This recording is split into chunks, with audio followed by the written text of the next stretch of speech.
Kali ini aku mau nge-share namanya mie panjang umur. Bahan-bahannya terdiri dari di sini aku pakai mie darah. Ada bakso untuk pelengkapnya. Bumbunya ada bawang putih, penyedap rasa, lada, garam, daun bawang dan seledri. Yuk kita ikuti cara pembuatannya.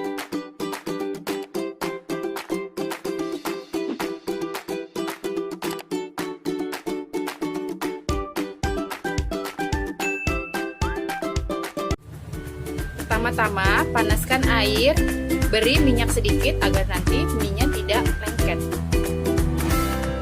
Setelah mendidih, masukkan mie-nya.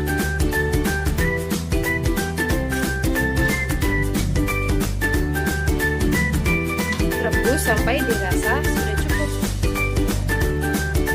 Jika dirasa sudah cukup, matikan kompor dan angkat. Panaskan minyak. Masukkan bawang putih yang sudah dihaluskan.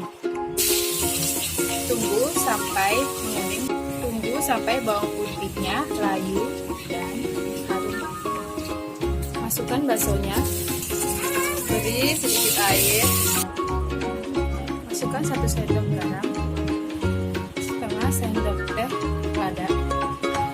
Masukkan penyedap rasa. Koreksi rasa terlebih dahulu ya. Kalau kurang apa tinggal tambah ya. Masukkan daun bawang dan masukkan mie yang sudah direbus tadi. Masukkan kecap ya, tadi aku lupa menambahkan kecap di bahan-bahan. Kalau udah seperti ini, matikan kompornya lalu sajikan.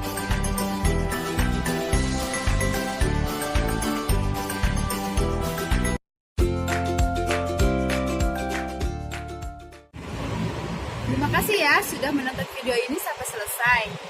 Kalian bisa mencobanya di rumah. Semoga bermanfaat.